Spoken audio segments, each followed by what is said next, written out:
Hello students, today we are going to discuss the last topic of unit 1, that is data visualization. First students, you have to understand what is data visualization.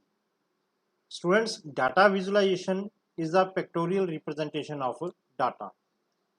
When you have to show data in graphs, when you have to make graphs of data, that is called data visualization. So let me start our topic.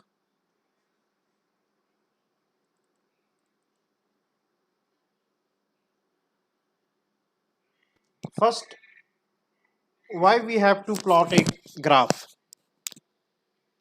Students, what is the purpose of plotting? When we have to display data in graphical manner, then we have to plot a graph.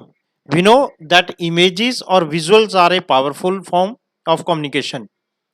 We often use them to understand a situation better in graphical representation. Students, visualization is the easiest way to analyze and absorb information. It is the first step for any kind of data analysis work. Visuals, or better called data visualization, helps us to easily understand a complex problem and see certain patterns.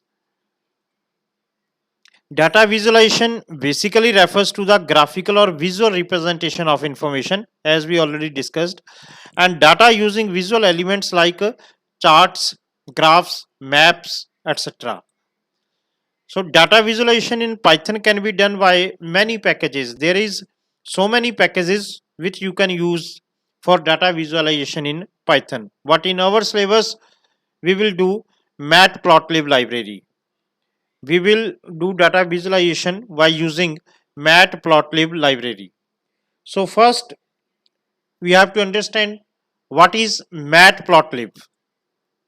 Student, matplotlib is a two-dimensional plotting library that helps in visualizing figures.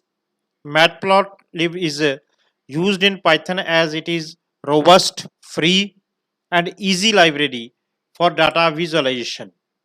It is easy to learn and understand. PyPlot module is used with Matplotlib, which supports a very wide variety of graphs and plots, namely bar chart, histograms, error charts, power spectra, etc. So, a plot is a graphical technique for representing a data set, usually as a graph showing the relationship between two or more variables. So, first, students, you have to install Matplotlib library in your system, then you can draw graphs. For installing Matplotlib library, it is very easy. जैसे हमने पहले numpy install किया, वैसे ही हम पिप command को use करके matplotlib library को install कर सकते हैं. So on DOS prompt you have to write pip install matplotlib. Student, when you use this command on command prompt, when you will write pip install matplotlib library, then your internet connection should be there. So there should be internet connection, your connection should be active, then you will write pip install matplotlib command. After that, there is no need of internet connection. When your installation finished, then there is no need to use internet. So जब आपने pip install command लिखनी है तो उस time net जो है वो active होना चाहिए. Now after successful installation of the matplotlib library, we can plot various types of graphs in Python by using pyplot methods. So there is some basic rules for visualization. First of all, you have to import matplotlib library, as we import numpy in same manner you have to import matplotlib, and you can import this library by using two commands. First, import matplotlib.pyplot. Student, pyplot is the module which works with matplotlib library. So you have to import matplotlib.pyplot module, or you can also write import matplotlib.pyplot as the name. You can give the name to this module. This is alias name.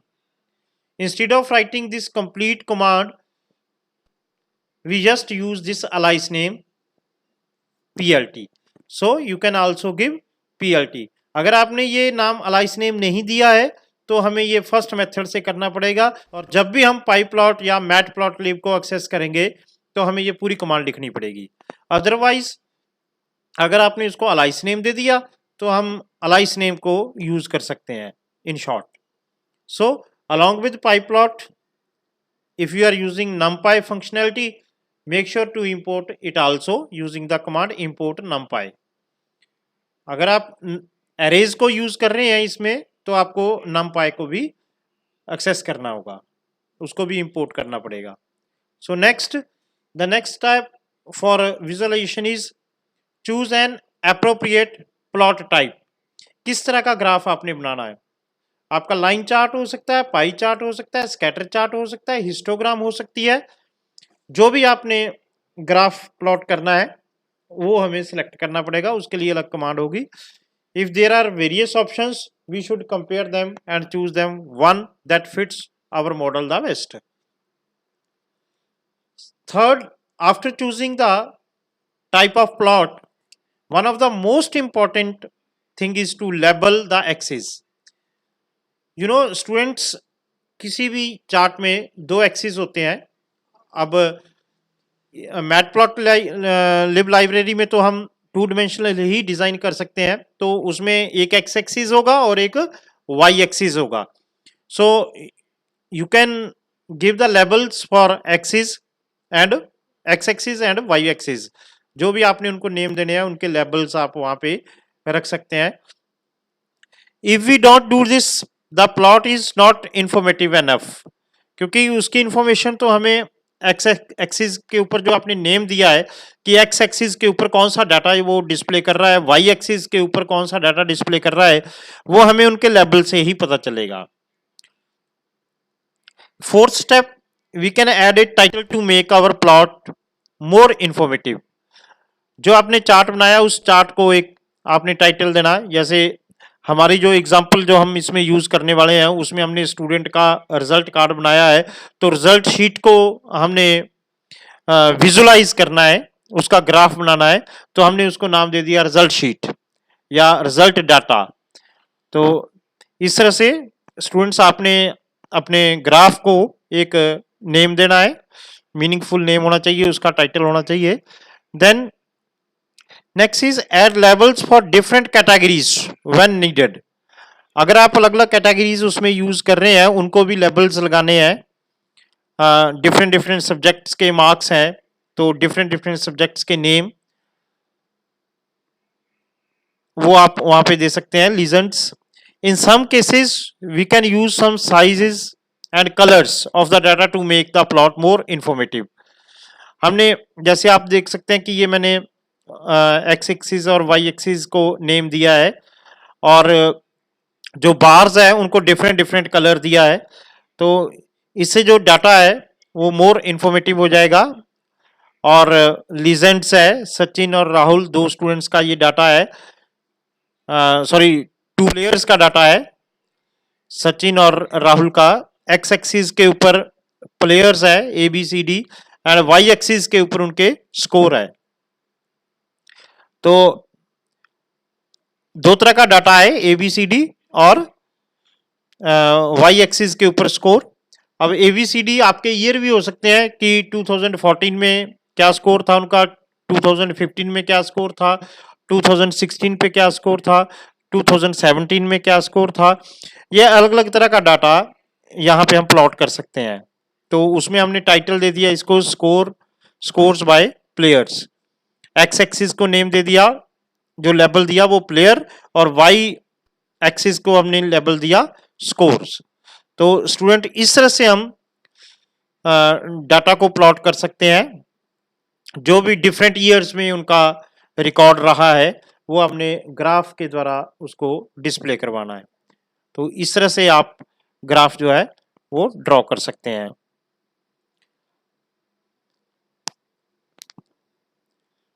Optionally we can add text or any arrow relevant data points.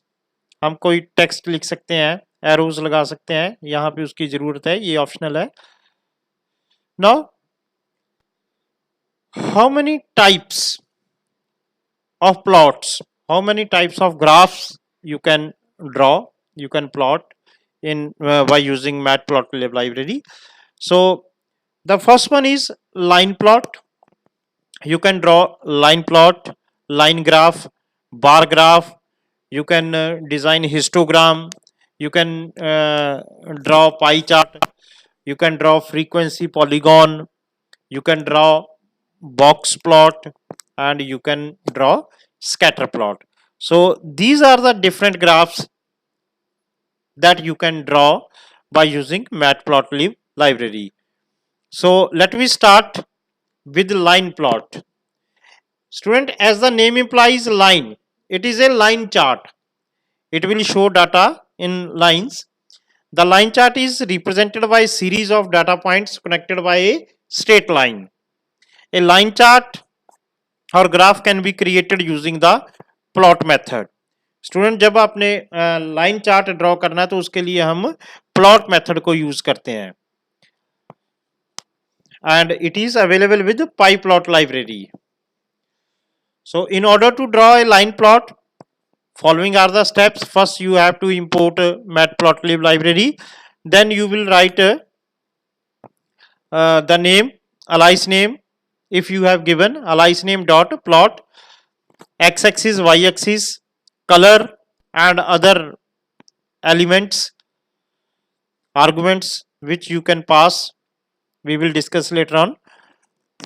Then x label, x-axis के ऊपर आपने क्या labels लगाने हैं, then y label, y-axis के ऊपर क्या text आपने देना है, then set title,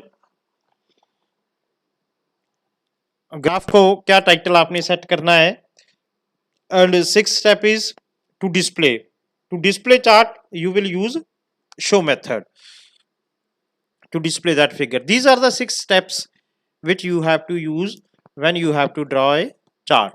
So let me draw line chart. This is the example of line chart. We will draw a line chart for student result. Student, ये हमने पहले ही dictionary create कर रखी है स्टूडेंट की, जिसमें स्टूडेंट का रोल नंबर है, नेम है, उसके डिफरेंट सब्जेक्ट्स के मार्क्स है। आफ्टर दैट हमने उनका टोटल किया। अब जो मैं ग्राफ यहाँ पे डिजाइन करने जा रहा हूँ, लाइन चार्ट जो मैं यहाँ पे ड्रॉ करूंगा, उसमें हम स्टूडेंट के नेम के अकॉर्डिंगली उन्होंने कितने मार्क्स ऑब्टेन्ड किए, हमारे वाई एक्सिस के ऊपर टोटल आ जाएगा, एक्स एक्सिस के ऊपर डिफरेंट स्टूडेंट्स के नेम आ जाएंगे। जैसे यहाँ पे हमने नेम यूज किए हैं अमित, सुमित, रजत, सुमन और राधिका। हमारे पास 5 स्टूडेंट्स का रिकॉर्ड है, तो एक्स एक्सिस के ऊपर हम स्टूडेंट्स के नेम दे देंगे, और वाई एक्सिस के ऊपर हम उनका जो टोटल है, जो उन्होंने टोटल मार्क्स ऑब्टेन्ड किए, वो हम वाई एक्सिस के ऊपर दे देंगे। और उसके लिए मैंने एक्स एक्सिस और वाई एक्सिस में डाटा फ्रेम की वैल्यूज को एक्सेस कर लिया, और उसके बाद मैंने प्लॉट मेथड को यूज करके एक्स और वाई की वैल्यू दे दी।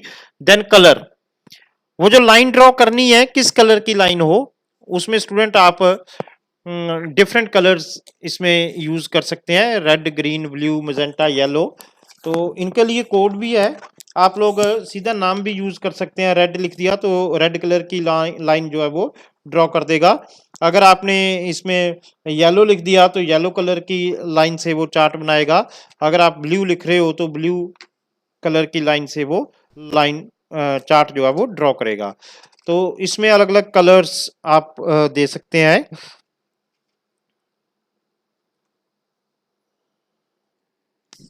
ये स्टूडेंट्स आप instead of writing red you can also use R.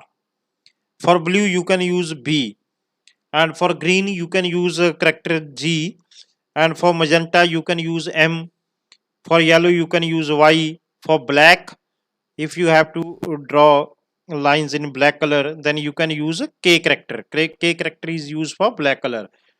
For cyan color you will use C, and for white you will use W. तो white की तो हमें ज़रूरत नहीं पड़ेगी और ना ही वो white के ऊपर डिस्प्ले करेगा. तो ये डिफरेंट डिफरेंट आप इसमें कलर्स यूज कर सकते हैं. और स्टूडेंट्स इसमें एक आप और लाइन स्टाइल एक आर्गुमेंट है वो भी आप पास कर सकते हैं कि लाइन जो होगी वो किस तरह की होगी. तो हम पाइथन को भी मैं ओपन कर लेता हूं और उसके अंदर हमने किस तरह से ये ड्रॉ करना है वो मैं आपको यहाँ पे प्रैक्टिकली बता देता हूँ.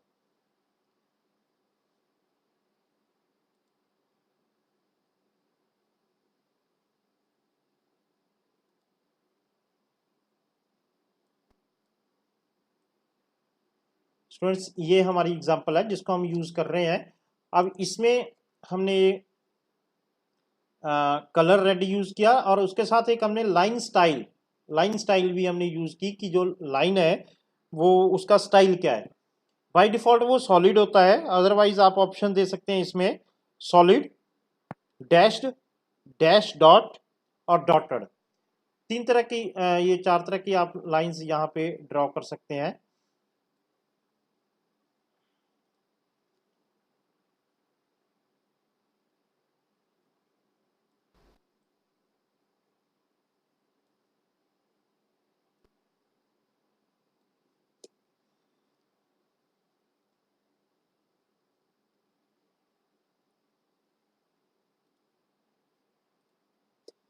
सो स्टूडेंट्स इस प्रोग्राम को हम रन करते हैं.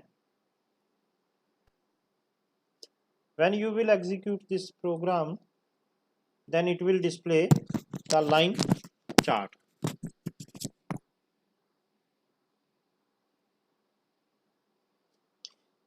ये आ गया स्टूडेंट हमारा ग्राफ जो हमने इस प्रोग्राम में यूज किया है. जो हमने डाटा दिया है उसके अकॉर्डिंगली ये जो ग्राफ है ये जनरेट करेगा. ये हमने डैश्ड लाइन यूज की है इसमें, तो डैश्ड लाइन आ रही है. फर्स्ट अमित का रिकॉर्ड है. अमित के जो टोटल मार्क्स है वो 300 से अबव है. नियर अबाउट कोई 310 से ये स्टार्ट कर रहा है और मैक्सिमम जो है वो 425 तक जा रहा है ग्राफ. और उसके बाद ये रजत आ गया नीचे. मैक्सिमम जो है वो सुमित के है. अगर आप डाटा में उसका टोटल देखोगे, हम इसको डाटा को डिस्प्ले करवाएं. ये मैंने इसको कमेंट बना रखा है, हम इसका कमेंट हटा देते हैं और इसको रन करते हैं. जब हमने इसको रन किया फिर से तो ये आ गया स्टूडेंट. अब देखो टोटल जो है फर्स्ट 310 से स्टार्ट हो रहा है. किसका? वो अमित का. अमित का टोटल जो है वो 310 है. सेकंड जो है सुमित का 434 है. तो सुमित का रिकॉर्ड जो है उसका जो टोटल मार्क्स जो उसने ऑब्टेन किए वो 434 है.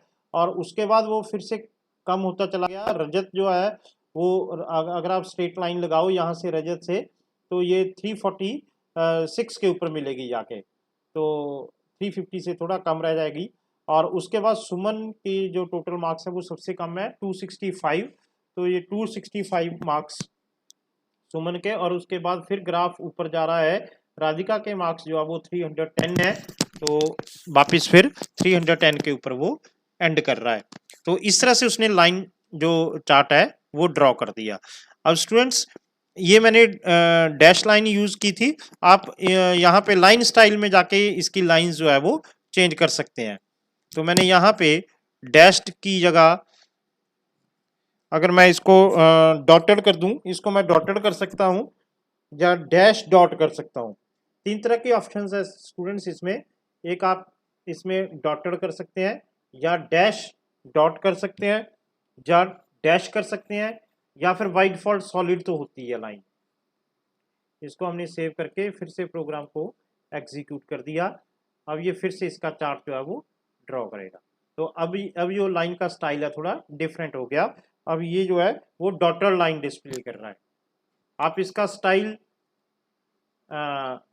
सॉलिड कर दो तो सॉलिड लाइन, या फिर इसको हटा दो, डिफॉल्ट जो है वो सॉलिड स्टाइल होता है। तो मैंने इसको अब सॉलिड कर दिया और इसका कलर जो है वहाँ पे मैंने बी दे दिया, ब्लू कलर का। इसको सेव करके हम रन कर देते हैं। तो स्टूडेंट्स अब जो है वो सॉलिड ब्लू कलर में इसने चार्ट ड्रॉ कर दिया। तो स्टूडेंट्स आई थिंक आपको लाइन चार्ट समझ आ गया होगा।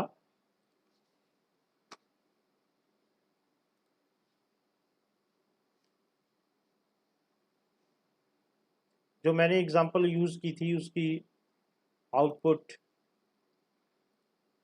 इस तरह से, उसमें मैंने रेड यूज किया है। तो यहाँ पे मैंने लाइन स्टाइल नहीं यूज किया है, तो बाय डिफॉल्ट उसने सॉलिड में जो लाइन चार्ट ड्रॉ कर दिया। तो इस तरह से स्टूडेंट्स, मेन स्टूडेंट्स हमने एक्स और वाई की वैल्यू लेनी होती थी। एक्स और वाई की वैल्यू आप डिक्शनरी से ले लो, या आप सीधी एक्स और वाई में कोई वैल्यूज डाल दो। एक्स में वैल्यू असाइन कर दो, वाई में वैल्यू असाइन कर दो। क्योंकि हमने पहले डिक्शनरी किया है, मेरे पास ये प्रोग्राम पड़ा था, मैंने उसी को आगे एक्सटेंड करके उसमें चार्ट जो है वो प्लॉट कर दिया। अब मैंने एक्स लेवल नेम्स दिया है तो नीचे नेम्स लिखा हुआ आ रहा है, और वाई लेवल के ऊपर मैंने मार्क्स दिए हैं तो ये मार्क्स आ रहा है वाई लेवल के ऊपर। और मैंने इसको टाइटल दिया है, प्लॉट को टाइटल दिया है रिजल्ट चार्ट, तो यहाँ पे ऊपर रिजल्ट चार्ट लिखा हुआ आ रहा है। And show command, it will show the chart, end command. So this is the line chart. Next is bar chart. Bar, it will show the data in bars, buildings. It will display building blocks. A bar chart is very commonly used for two-dimensional data visualization, made up of rectangular bars, each for a specific category, with its length representing the value of the category. उसकी जो length है वो display करेगा कि कहाँ तक ये data जाएगा, जो वैल्यू दी हुई है और उसके अकॉर्डिंगली वो लेंथ जाएगी। अब इसमें आप दो मेथड यूज कर सकते हैं, बार मेथड या बार एच। बार मेथड एक्स एक्सिस के ऊपर बार्स बिल्डिंग ब्लॉक्स बनाएगा, और अगर आप इसको हॉरिजेंटल कर देते हैं तो वो हॉरिजेंटली बार एच मीन बार हॉरिजेंटल, हॉरिजेंटल मेथड को यूज करके आप हॉरिजेंटली वाई एक्सिस के ऊपर वो ड्रॉ करेगा। So now this is the example. अब स्टूडेंट्स वही डाटा मैंने फिर यूज किया, उस टाइम हमने लाइन चार्ट बनाया था, अब हम उसके ऊपर बार चार्ट बनाएंगे। तो यहाँ पे हमने प्लॉट की जगह याद रखना, जब हम लाइन चार्ट बना रहे हैं तो हम यूज कर रहे हैं प्लॉट, और जब हम बार को यूज कर रहे हैं बार ग्राफ बनाना है तो हमने जो मेथड यूज किया that is bar. Bar X Y then colour is red. So वही डाटा मैंने बार ग्राफ में डिस्प्ले कर दिया। फर्स्ट इज अमित का डाटा 310, सेकंड सुमित 434, देन रजत, देन सुमन 265, देन राधिका 310। तो इस तरह से ये बार्स के में डाटा जो डिस्प्ले करेगा। Second example for bar chart with multiple bars. अब अगर स्टूडेंट्स आपने दो सब्जेक्ट का, अब आपने टोटल का नहीं डिस्प्ले करना, 2 या 3 सब्जेक्ट का करना है। ये आई थिंक आपके सिलेबस में तो नहीं है, लेकिन मैंने ये एग्जांपल आपके लिए किया है। इसमें हमने क्या किया है, इसमें एक्स एक्सिस के ऊपर हमने 2 बार्स बनानी है, तो एक इंग्लिश के लिए और दूसरी मैथ सब्जेक्ट के लिए। तो स्टूडेंट्स इसमें हमने नमपाई एरे को हमें यूज करना पड़ा, क्योंकि अगर एक था तो उसके लिए तो हमने अमित के लिए या सुमित के लिए सिंगल स्टूडेंट्स के लिए हम डिस्प्ले कर रहे थे। बट जब आपने मल्टीपल एलिमेंट्स यूज करने हैं उसमें, तो उसके लिए हमें ये मेथड यूज करना पड़ा, लेंथ मेथड। नमपाई एरे के साथ मैंने लेंथ मेथड को यूज किया क्योंकि अमित को 2 सब्जेक्ट का डाटा हमने उसका डिस्प्ले करवाना था, तो और एक्स एक्सिस के ऊपर जो है ये इंटीग्रल वैल्यू को डिस्प्ले कर रहा था, तो उसके लिए हमने उसकी लेंथ लेके उसी को दूसरी बार, ये मैंने एक ट्रिक यूज किया है इसमें, तो आप इसको समझ जाओगे कि ये कैसे काम कर रहा है। उसकी लेंथ फाइंड आउट करके वो न्यूमेरिक वैल्यू मेरे पास आ गई, और फिर उस न्यूमेरिक वैल्यू में मैंने ऐड कर लिया 0.3। तो विड्थ इसमें मैंने यूज की जो बार है, बार के साथ आप एक विड्थ यूज कर सकते हैं, जो बार आप ड्रॉ करने जा रहे हैं उसकी विड्थ कितनी हो, तो मैंने उसके लिए W यूज किया है, और W में मैंने 0.3 इनिशियलाइज किया है। तो स्टूडेंट्स आप डायरेक्टली भी यहाँ पे 0.3 डाल सकते हैं विड्थ। तो ये तो फर्स्ट बार हो गई। सेकंड बार फर्स्ट सब्जेक्ट के लिए हो गई, X और Y नेम हो गया, और Y इंग्लिश के मार्क्स हो गए।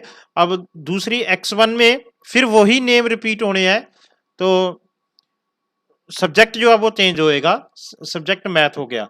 तो इसके लिए मैंने 4 वेरिएबल्स लिए हैं, 2 नेम्स के लिए और 2 जो उसके एलिमेंट्स होंगे, 2 सब्जेक्ट्स के मार्क्स होंगे, तो उसके लिए मैंने इसको यूज किया।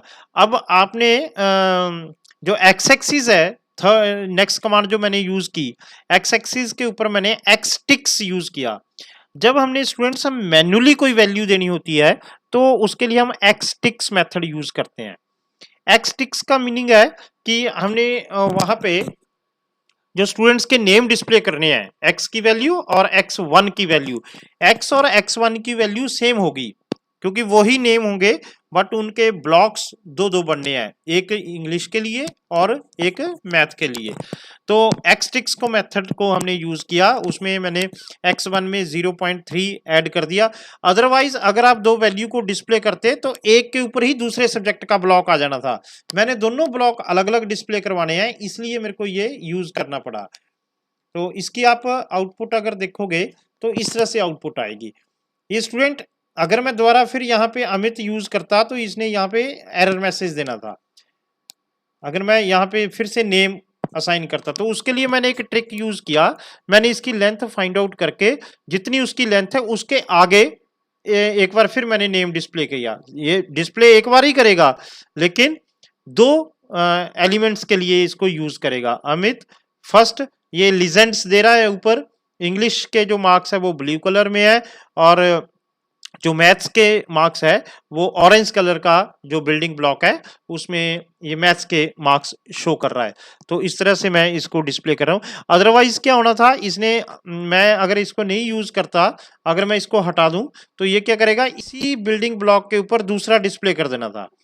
जैसे जिसके ज्यादा है उसका बिल्डिंग ब्लॉक ऊपर नजर आना था, दूसरे वाला पीछे नजर नहीं आना था आपको। तो दोनों अलग अलग देखने के लिए, दोनों का इफेक्ट देखने के लिए मेरे को ये करना पड़ा। तो लीजेंड जो है वो यहाँ पे जो ऊपर ब्लू कलर में इंग्लिश लिखा हुआ है और ऑरेंज कलर के साथ मैथ्स लिखा हुआ है, ये लीजेंड्स है, जो हमें ये शो कर रहा है कि कौन सा बिल्डिंग ब्लॉक किस सब्जेक्ट के लिए है। तो इस तरह से जब आपने मल्टीपल बार्स बनानी हो तो हमें इसको यूज करना पड़ेगा।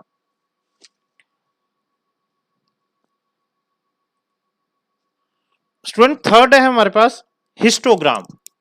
अब हिस्टोग्राम क्या होती है? The question is what is histogram? A histogram is a summarization tool for continuous data.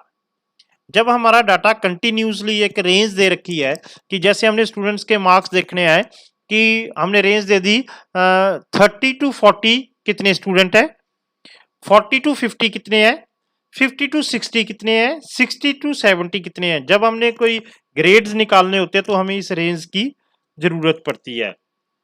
तो जब भी आप डाटा को, कंटिन्यूस डाटा को समराइज करोगे, देन हमें हिस्टोग्राम क्रिएट करनी पड़ेगी।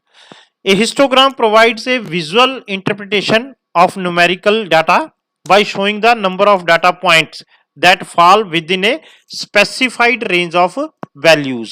जो पर्टिकुलर रेंज है, जैसे मैंने अभी आपको बताया कि 40 से 50 तक कितने स्टूडेंट है, तो उस रेंज को हम बोलते हैं bins, that is called bins. That specified range of values are called bins. So it is similar to a vertical bar graph. जैसे हमने स्टूडेंट्स बिल्डिंग ब्लॉक्स बनाए बार ग्राफ में, वैसे ही बिल्डिंग ब्लॉक्स इसमें बनेगी। However a histogram unlike a vertical bar graph, but there is no gap between the bars. क्योंकि students data जो है वो कंटिन्यूस होगा। 10 टू 50 तक कितने स्टूडेंट है, सॉरी 40 टू 50 तक कितने स्टूडेंट है, 50 टू 60 तक मार्क्स लेने वाले कितने स्टूडेंट है। अब वो डाटा जो है वो कंटिन्यूसली चलेगा। तो इस तरह से जो इसको बिल्डिंग ब्लॉक्स होंगे वो एक दूसरे के साथ जुड़े होंगे, उसके बीच में गैप नहीं होगा। तो अभी मैं आपको दिखाता हूं। ये देखो मेरे पास दो चार्ट है, एक जो है वो बार ग्राफ है और दूसरा जो है वो हिस्टोग्राम है। तो दूसरे में वो परसेंटेज का डाटा शो कर रहा है और वो एक दूसरे के साथ है कि आपकी मिनिमम परसेंटेज कहां से स्टार्ट हो रही है और कहां तक जा रही है, तो वो कितने परसेंट डाटा हुआ उसके लिए इसने बिल्डिंग ब्लॉक बना दिया। और दूसरे वाला उस रेंज से आगे स्टार्ट हो रहा है, मान लो 72 से 80 तक, फिर 80 टू 85, 85 टू 80, सॉरी 90, 90 टू 95। तो इस तरह से इसने बिल्डिंग ब्लॉक बनाया क्योंकि वो कंटिन्यूस डाटा है, इसलिए वो दोनों एक दूसरे से जुड़े होंगे। और यही डिफरेंस है इसमें हिस्टोग्राम और बार ग्राफ में, यही डिफरेंस है। बार ग्राफ में बिल्डिंग ब्लॉक्स के बीच में गैप रहेगा, बट हिस्टोग्राम में गैप नहीं होता है बार्स के बीच में। सो when you have to create a histogram, then we use a hist function. This function is used to create a histogram. जैसे हमने बार के लिए बार को यूज किया और हिस्टोग्राम के लिए हम हिस्ट मेथड को यूज करेंगे। सो ये हमारे पास रिकॉर्ड है। इसमें इस केस में हमने लिस्ट ली है, लिस्ट ऑफ डिक्शनरीज हमने लिस्ट जनरेट की है डाटा फ्रेम की। तो लिस्ट में हमने टोटल निकाला है और इसमें हमने परसेंटेज कैलकुलेट की है। स्टूडेंट हम जो हिस्टोग्राम क्रिएट करेंगे वो हम क्रिएट करेंगे परसेंटेज की। आप टोटल की भी कर सकते हैं, हम परसेंटेज की इसमें हिस्टोग्राम क्रिएट कर रहे हैं। तो उसके लिए ये बाकी डाटा वही है, मैंने तो डाटा लेना था तो मैंने डाटा फ्रेम से डाटा उठा लिया और परसेंटेज मैंने कैलकुलेट करके रखी है। मैंने उसको प्रिंट कर लिया, प्रिंट करके वो उस डाटा फ्रेम को प्रिंट कर देगा। अब बट इसके लिए जरूरी नहीं है, वो तो आपको दिखाने के लिए हमने इसको यहाँ पे प्रिंट कर दिया कि इसकी आउटपुट किस तरह से आएगी। और उसके बाद डाटा फ्रेम का रेफरेंस देके हम उसी डाटा फ्रेम के साथ हमने हिस्ट फंक्शन को क्रिएट कर दिया, हिस्ट मेथड को यूज किया और उसके अंदर हमने पैरामीटर पास कर दिया पीईआर कि हमने परसेंटेज को लेना है। परसेंटेज वाले कॉलम को उठाया और bins, how many building blocks you want to design, वो जो रेंज है वो रेंज कितनी कितनी रहेगी, वो रेंज के लिए हमने बिन्स की वैल्यू असाइन करनी है। बिन्स जो है वो आपके 5 बनाने हैं, आपने 10-10 की रेंज देनी है। जब आपने 20-20 की रेंज में डिवाइड करना उसको, उसके अकॉर्डिंगली आप इसको दे सकते हैं। एज कलर, अब स्टूडेंट्स हिस्टोग्राम में ब्लॉक्स एक दूसरे से जुड़े होंगे। जब ब्लॉक एक दूसरे से जुड़े होंगे तो हमें पता नहीं चलेगा एक ब्लॉक का एंड कहां पे हो रहा है। तो उसको शो करने के लिए आप एज कलर यूज कर सकते हैं। तो मैंने इसमें एज कलर रेड यूज किया है और जब हम इसको डिस्प्ले करेंगे तो इसकी आउटपुट इस तरह से आ जाएगी। मैंने इसको नाम दिया है, टाइटल जो है वो मेरा पीईआर ऊपर आ रहा है और उसमें मेरे एक्स एक्सिस के ऊपर वैल्यूज इसने, जबकि मैंने इसमें डिस्प्ले नहीं किया उनके नेम, आप कर सकते हैं। एक्स एक्सिस के ऊपर क्या डिस्प्ले करे, वो एक्स एक्सिस के ऊपर मार्क्स आ रहे हैं और वाई एक्सिस के ऊपर उसकी फ्रीक्वेंसी आ रही है कि उसमें कितने स्टूडेंट्स है, इस रेंज में कितने स्टूडेंट्स है। अब जैसे मेरा यहाँ पे जो रेंज स्टार्ट हुई वो आई थिंक 67 से स्टार्ट हुई, परसेंटेज जो है वो 67 है। तो 67 से इस रेंज में कितने बच्चे आ रहे हैं, वो 3 है। टोटल जो रिकॉर्ड है आई थिंक 10 स्टूडेंट्स का है। तो इसको हम इसका भी प्रोग्राम देख लेते हैं।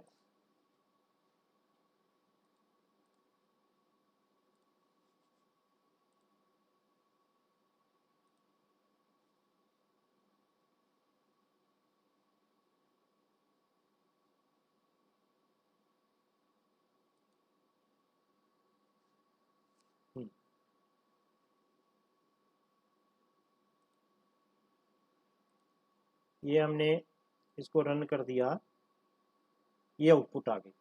ये स्टूडेंट्स ये देख सकते हैं आप, हमने इसमें परसेंटेज यूज की। परसेंटेज जो है वो मिनिमम परसेंटेज जो है इसकी वो 67 है, 67.4 है। तो 67.4 से ये इसको स्टार्ट कर रहा है हिस्टोग्राम को। ये 67.4 से ये जो रेंज ले रहा है वो आई थिंक ये 76 78 तक एक ब्लॉक बना रहा है।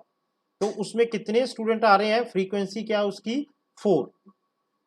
उसके बाद 78 से 87 86 तक, ये 87 तक आई थिंक जा रहा होगा, तो वहां पे ये इसने दूसरा ब्लॉक बना दिया।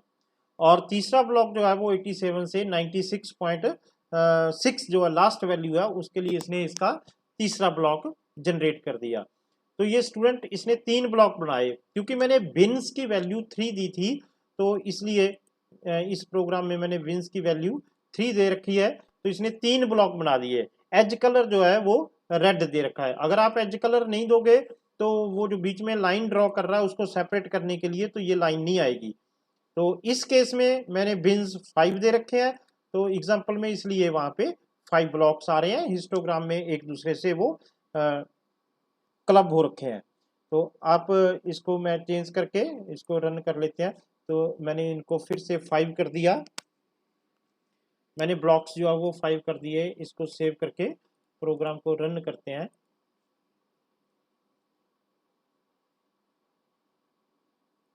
तो अब इसके ब्लॉक जो है वो 5 बन गए। उसके अकॉर्डिंगली उसने रेंज ऑटोमेटिकली सेट कर ली उसकी, कि पहले जो है वो 67.4 से ये 74.6 तक इसने ले लिए। उसमें ये 3 स्टूडेंट आ रहे हैं और दूसरे में 2 स्टूडेंट आ रहे हैं, 5 स्टूडेंट हो गए। और तीसरे जो रेंज मेरी बनेगी उसमें फिर 3 स्टूडेंट आ रहे हैं, तो ये 8 स्टूडेंट हो गए। और 85 से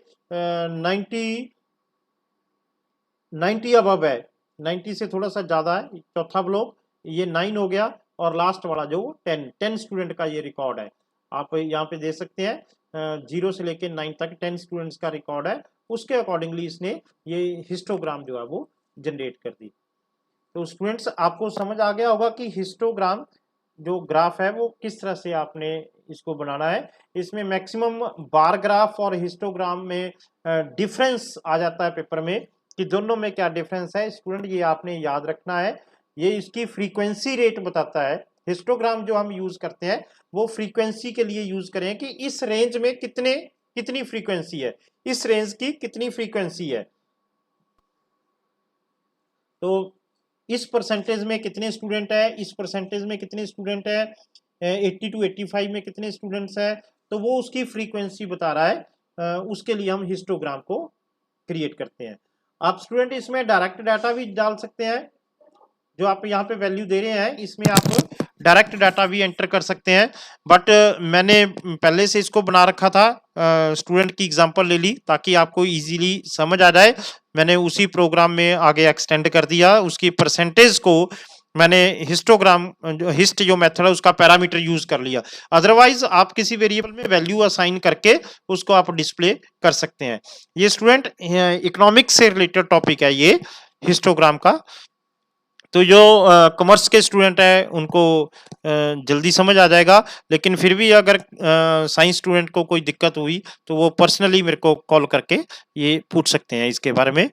तो नेक्स्ट स्टूडेंट है हमारे पास पाई चार्ट। अगला जो हम चार्ट बनाएंगे वो है पाई चार्ट। पाई चार्ट क्या है? It is A special chart that uses pi slices. Student आपने बहुत बार देखा होना इस तरह से डाटा को राउंड सर्कल में डिस्प्ले करके उसकी परसेंटेज शो करते हैं कि कितने परसेंट डाटा इस रेंज में आ रहा है, कितने परसेंट डाटा इस रेंज में आ रहा है। तो उसके लिए हमने यहाँ पे परसेंटेज के लिए पाई चार्ट डिजाइन किया है। स्लाइसिस में वो परसेंटेज शो करता है। तो जैसे हम ये एग्जांपल लेते हैं स्टूडेंट ग्रेड्स की। अलग अलग ग्रेड्स है, ए ग्रेड में कितने स्टूडेंट है, बी ग्रेड में कितने स्टूडेंट है, सी ग्रेड में कितने स्टूडेंट है और डी ग्रेड में कितने स्टूडेंट है। तो उसके लिए मैंने पाई चार्ट डिजाइन करना है। तो आप इसमें देख सकते हैं कि उसकी कितनी परसेंटेज बन रही है। जो ए ग्रेड है मेरा, ए ग्रेड में 4 स्टूडेंट है, तो टोटल का 14.3 स्टूडेंट जो है परसेंटेज में अगर हम शो करें तो 14.3 स्टूडेंट जो है वो ए ग्रेड में आ रहे हैं। मेरे टोटल स्टूडेंट्स में से 14.3% स्टूडेंट ए ग्रेड में है। बी ग्रेड में 12 स्टूडेंट है, तो उसकी जो परसेंटेज बनी वो बनी 42.9%। इट मीन 42.9% स्टूडेंट जो है वो बी ग्रेड में है। फिर सी ग्रेड, उसमें 10 स्टूडेंट है, तो टोटल स्ट्रेंथ का 35.7% स्टूडेंट जो है वो सी ग्रेड में है। बी और सी ग्रेड में ज्यादा है। डी ग्रेड में ओनली 2 स्टूडेंट है, तो उसकी जो परसेंटेज बन रही है वो 7.1% बन रही है। तो स्टूडेंट्स, अगर आपने डाटा को पाई स्लाइसिस में डिस्प्ले करना है तो उसके लिए हमें पाई चार्ट बनाना पड़ेगा। तो चलो हम देखते हैं कि पाई चार्ट किस तरह से डिजाइन करना है हमने प्रैक्टिकली इसको। तो उसके लिए हमें जो मेथड यूज करते हैं वो मेथड हम यूज करते हैं पाई मेथड हमने उसके लिए यूज किया है। अब इसमें स्टूडेंट मैंने जो एग्जांपल लिया है उसमें मैंने डायरेक्ट डाटा एंटर कर दिया है। मैंने आइटम्स लिया है। होम रेंट में मेरा ये बजट है, होम रेंट में मैं कितना अमाउंट पे कर रहा हूँ, बिल्स के लिए कितना कर रहा हूँ, फूड पे कितना खर्चा कर रहा हूँ, कार के लिए कितना है, या अदर यूटिलिटीज जो मेरी है उनमें मैं कितना खर्चा कर रहा हूँ। तो उसमें मैंने अमाउंट डाल दिया कि होम रेंट में मैं 1200 रुपया दे रहा हूँ, और मेरे बिल्स जो है वो 1500 रुपए के मैं बिल पे कर रहा हूँ, और फूड के ऊपर मैंने 2000 रुपीज खर्च किया है, और कार के ऊपर मैंने 1000 पर मंथ खर्च कर रहा हूँ, और अदर यूटिलिटीज जो मेरे मिसलेनियस एक्सपेंडिचर्स है वो 2000 है। तो उसका मैंने पाई चार्ट शो करना है। तो उसके लिए मैंने पाई के अंदर जो पैरामीटर पास किए, जो मेरे आर्गुमेंट है, मैंने अमाउंट को ले लिया और लेबल्स में मैंने आइटम्स दे दी, और ऑटो पिक में जो वैल्यूज आपने डिस्प्ले करवानी है, जो परसेंटेज आपने डिस्प्ले करवानी है, वो मैं उसके लिए ऑटो पीसीटी हम आर्गुमेंट यूज करते हैं। तो उसका फॉर्मेट यह है परसेंटेज, और उसके बाद मैंने लिख दिया how many decimals you want to print. Decimal point में कितने डिजिट प्रिंट करे वो मैंने दे दिया 0.2। आपने 3 करने हैं तो 0.3 कर दो। तो उसके बाद F, then percentage. This is the format to display percentage. Pie chart में परसेंटेज डिस्प्ले करने के लिए आपको ये फॉर्मेट याद करना पड़ेगा, और ये वेरिएबल ऑटो पीसीटी में वैल्यू असाइन करनी पड़ेगी। तो ये आर्गुमेंट है, ये एक कीवर्ड है, इसको आपको यूज करना है।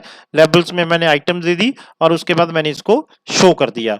तो जब आप इसको रन करोगे तो ये पाई चार्ट इस तरह से क्रिएट कर देगा कि बिल्स के ऊपर मैं 19.48% खर्च कर रहा हूं, होम रेंट के ऊपर मेरा 15.58%, अदर्स में 25.97, कार के ऊपर मेरे टोटल बजट का 12.99% खर्चा हो रहा है, और फूड के ऊपर 25.97। अदर यूटिलिटीज और फूड का मेरा सेम है। तो इस तरह से ये पाई चार्ट शो करेगा। तो जब भी आपने डाटा का पाई चार्ट बनाना है तो उसके लिए आपने पाई मेथड को यूज करना है, और उसके अंदर ये आर्गुमेंट में आपने वैल्यूज पास करनी है। So this is the pie chart. Now next topic है students frequency polygon. Frequency polygon it is related to histogram. Frequency polygon के लिए हमें पहले हिस्टोग्राम क्रिएट करनी है। तो आप इस एग्जांपल को देख लो कि फ्रीक्वेंसी पॉलीग्राम क्या ग्राफ है। It is a graph constructed by using lines to join the mid points of each interval. तो जो भी आपका बिल्डिंग ब्लॉक बन रहा है उसके सेंटर में हमने लाइंस को मिलाना है। तो इस तरह से ये पॉलीगॉन बन जाएगा। बनानी हमने हिस्टोग्राम ही है, और उस हिस्टोग्राम में हमने उसकी फ्रीक्वेंसी क्या है उनके पॉइंट्स को मिला देना। जैसे इसमें 6 है, 6 के बाद ये 6.5 होगा या 7 होगा, उसके बाद ये 9 के ऊपर जा रहा, फिर कम हो गया, तो ये इसकी फ्रीक्वेंसी रेट है। फ्रीक्वेंसी कम हो रही है तो उनको जब हम पॉइंट्स को मिलाएंगे तो एक पॉलीगॉन की शेप बन जाएगी। तो इसको हम बोलते हैं फ्रीक्वेंसी पॉलीगॉन, मिड पॉइंट्स को जब हम मिलाएंगे। तो स्टूडेंट्स इसमें पाइथन में ऐसा कोई मेथड नहीं है जो इसको लाइन को ड्रॉ करेगा। तो प्रैक्टिकली ये लाइन ड्रॉ नहीं होएगी, ये जस्ट ये फ्रीक्वेंसी बताएगा, हिस्टोग्राम ही होगी इसमें। तो वाई एक्सिस के ऊपर फ्रीक्वेंसी आ रही है, नंबर ऑफ स्टूडेंट्स, और एक्स एक्सिस के ऊपर मार्क्स आ रहे हैं। तो ये बिन्स है इसके 10 to 20, 20 to 30, 30 to 40, ये जो नीचे आ रहे हैं दीज आर बिन्स। कितने बिन्स है इसके ऊपर? तो इसके ऊपर 1 2 3 4 5 6 7 8 9 बिन्स हमने इसमें बना रखे हैं। तो बिन्स की वैल्यू इसमें 9 है। फ्रीक्वेंसी तो 10 to 20 6 है, 20 to 30 7 है, फिर 9 है, 40 to 50 7 है। ये इनके पॉइंट्स को जब वो मिला रहा है वो फ्रीक्वेंसी पॉलीगॉन बन रहा है। तो उसको बनाने के लिए हमने हिस्ट मेथड को ही यूज किया। जस्ट इसमें मैंने एक्स्ट्रा यूज किया, वो हिस्ट टाइप दिया स्टेप्स में। तो हिस्ट टाइप स्टेप मैंने यहाँ पे दिया, और उसमें वो कलर नहीं शो करेगा, जस्ट आउटलाइन डिस्प्ले करेगा, बाकी सब कुछ सेम है। ये देखो, ये स्टूडेंट्स ये लाइन ड्रॉ कर रहा है, आउटलाइन डिस्प्ले कर रहा है उसकी, बट उसके कलर्स जो बिल्डिंग के कलर्स है वो डिस्प्ले नहीं करेगा। हिस्ट टाइप मैंने स्टेप दे दिया, स्टेप्स में इसको डिस्प्ले कर रहा है। अब स्टूडेंट्स इसमें जो सेंटर पॉइंट है, इनको जब हम मिलाएंगे तो वो एक पॉलीगॉन बन जाएगा। तो इसमें ऐसा कोई मेथड नहीं है जिससे हम पॉलीगॉन बना सकते हैं। इस तरह से ये वैल्यूज को डिस्प्ले कर रहा है। This is the frequency polygon. Next है student box plot. Box plots, अब इसमें जो ग्राफ है वो एक बॉक्स की शेप में डिस्प्ले करेगा। It has become the standard technique for presenting the 5 number summary. इसमें 5 नंबर होंगे। मिनिमम रेंज कितनी है, कोई रेंज वैल्यू हम दे रहे हैं, उसमें मिनिमम पॉइंट डिस्प्ले करेगा, मैक्सिमम कितना है, और अपर क्वार्टाइल क्या है। अपर क्वार्टाइल और lower quartile. Quartile is the 25%, एक रेंज का 25%, 25% के हम क्वार्टाइल बनाते हैं। तो फर्स्ट 25%, सेकंड 25%, थर्ड 25%, इस तरह से अपर वाला जो होगा वो डिस्प्ले करेगा, और लोअर वाला जो 25% होगा वो डिस्प्ले करेगा। Then next is the median, जो उसकी मीडियन होगा, एवरेज, वो डिस्प्ले कर देगा। अब इसमें स्टूडेंट मैंने इस एग्जांपल जो लिया है, और उसमें मैंने 5 स्टूडेंट का रिकॉर्ड लिया है। तो 5 स्टूडेंट्स में जो मीडियन आएगा सेंटर वाला 70, इसको पहले ये अरेंज करेगा असेंडिंग ऑर्डर में। तो जो सेंटर वाला होगा वो मीडियन हो जाएगा। स्टार्ट कहाँ से हो रहा है, एक पॉइंट, वो जो एंड पॉइंट वो हो जाएगा। जब आप इसको अरेंज करोगे तो 70.6, देन 74.6, और उसके बाद 79 पॉइंट, देन 80.6, देन 80.0, ये वैल्यूज इसमें डिस्प्ले करेगा ये। सो स्टूडेंट्स 79.0 जो है वो इसका मीडियन आ जाएगा जब आप इसको असेंडिंग ऑर्डर में अरेंज करोगे वैल्यूज को। तो उसके अकॉर्डिंगली ये इसको डिस्प्ले करेगा। ये बॉक्स प्लॉट, बॉक्स चार्ट जो है, बॉक्स प्लॉट आ गया हमारे सामने। इसमें इसमें इसमें ये परसेंटेज को शो कर रहा है। मिनिमम जो पॉइंट है वो आपका 70.6, जो फर्स्ट इसने ये एरो लाइन लगा रखी है 70.6 के ऊपर। उसके बाद जो लास्ट है वो 85 पॉइंट के ऊपर लास्ट होगा। और इसका मीडियन जो है, मीडियन ये जो लाइन लगा रखी है इसने बॉक्स के अंदर, ये जो लाइन है 79.0 के ऊपर, तो ये इसका मीडियन है। और लोअर क्वार्टाइल जो इसका बनेगा, लोअर क्वार्टाइल 74.6 बनेगा, और अपर क्वार्टाइल जो है वो 80.6 बनेगा। 80.6 is the upper quartile and 74.6 is the lower quartile.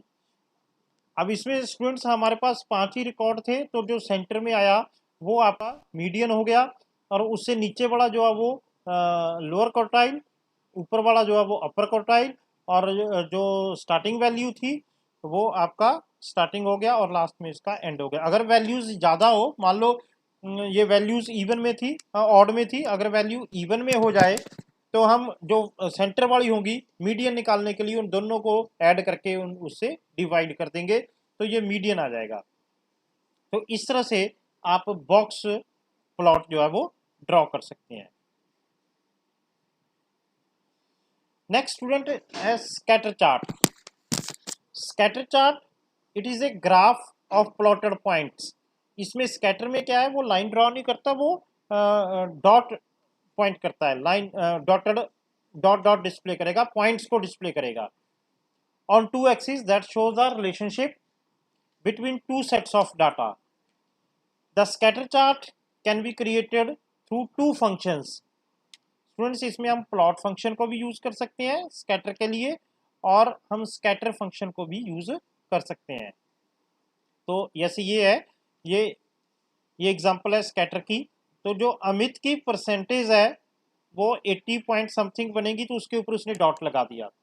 रजत की परसेंटेज 85 86 जो भी बनेगी उसके ऊपर उसने डॉट लगा दिया। और उसके बाद नेक्स्ट जो परसेंटेज है सुमित अंकिता की परसेंटेज 79.0, वहां पे उसने पॉइंट लगा दिया। और उसके बाद सुनैना की परसेंटेज जो है उसके ऊपर उसने ये 70.6 के ऊपर उसने डॉट लगा दिया। तो इस तरह से जो डॉट पॉइंट्स को डिस्प्ले करेगा इसको हम स्कैटर चार्ट बोलते हैं। स्टूडेंट्स पॉइंट को लगाने के लिए आप सर्कल यूज कर सकते हैं, स्टार यूज कर सकते हैं, कोई करेक्टर यूज कर सकते हैं। इसका एक चार्ट है जो मैंने यहाँ पे दे रखा है, ये टेबल है। उसके लिए आप पॉइंट मार्कर, पॉइंट लगाना है, पिक्सल लगाना है, कॉमा लगाओगे उसके लिए। अगर आपने सर्कल लगाना तो उसके लिए ओ लगाओगे, प्लस का निशान लगाना तो प्लस मार्कर प्लस लगा सकते हैं, क्रॉस लगाना तो एक्स मार्कर। उसके लिए हम पैरामीटर पास करते हैं मार्कर, मार्कर के अंदर वैल्यू असाइन करेंगे हम। तो जो भी आप इस जैसे ये टेबल दे रखा है, जो भी वैल्यू आप इसमें दोगे उसके अकॉर्डिंगली वो वहाँ पे ड्रॉ कर देगा। हम इसको ड्रॉ करते हैं। जैसे ये स्कैटर चार्ट मेरा मैंने इसके लिए ड्रॉ किया है, नेम दिए और उनके परसेंटेज को मैं शो कर रहा हूँ। स्कैटर के अंदर मैंने एक्स और वाई वैल्यू दे दी, एक्स एक्सिस के ऊपर नेम आएंगे, वाई एक्सिस के ऊपर परसेंटेज आ जाएगी, और मार्कर में मैंने एक्स दिया है। तो जब आप इसको रन करोगे ये आउटपुट आ गई, जो प्रिंट डीएफ कमांड मैंने लगाया है उसकी आउटपुट ये आ गई। तो 5 स्टूडेंट्स की परसेंटेज आ गई। परसेंटेज के अकॉर्डिंगली मैंने स्कैटर चार्ट ड्रॉ किया है, तो ये आ गया। इसके लिए मैंने क्रॉस लगाया यहाँ पे, तो यहाँ पे क्रॉस लगे हुए आ गए। आप मार्कर में वैल्यू टेबल के अकॉर्डिंगली जो वैल्यू कोई और देनी है आपने, यहाँ से वैल्यू आप कोई और दे दो। एस लगा दोगे तो स्क्वायर मार्कर आ जाएगा, पी लगाओगे तो पेंटागन आ जाएगा। तो ये एक चार्ट है, आप इन्हीं को यूज कर सकते हैं, इसके अलावा कोई और करेक्टर नहीं आप यूज कर सकते, आपको यही करेक्टर यूज करने हैं उसमें। तो इसके अकॉर्डिंगली आप उसको ड्रॉ कर सकते हैं। आप मैंने प्लॉट मेथड भी यूज किया है। प्लॉट मेथड में मैंने इस एग्जांपल में मैंने उसको कमेंट बना दिया हुआ है। आप इसका कमेंट हटा के इसको दोबारा रन करके देख सकते हैं। अब इसमें प्लॉट में एक डिफरेंस है कि वहाँ पे मार्कर नहीं हमें लिखना पड़ता, आप सीधी वैल्यू उसमें लगा दो तो वो उसके अकॉर्डिंगली वो उसको डिजाइन कर देगा। आप यहाँ पे अगर स्कैटर को कमेंट बना के प्लॉट जो प्लॉट मेथड है उससे ड्रॉ करना चाहते हैं, तो यहाँ पे जब आपने मार्कर देना है तो मार्कर लिखने की जरूरत नहीं है, डबल कोटेशन के अंदर वो आप सिंबल दे दो, उस सिंबल को वो ड्रॉ कर देगा। तो स्टूडेंट्स ये हमारा लास्ट टॉपिक था यूनिट 1 का, विजुअलाइजेशन। और इसको आपने अच्छे से कर लेना है। आपको कोई दिक्कत हो आप मेरे को पर्सनली कॉल कर सकते हैं। तो फर्स्ट यूनिट हमारा कंप्लीट है। अब हम नेक्स्ट यूनिट स्टार्ट करेंगे। फर्स्ट यूनिट में आपको कहीं भी किसी भी टॉपिक में कोई भी दिक्कत है then you can call me personally. Okay, thank you, stay safe, stay home.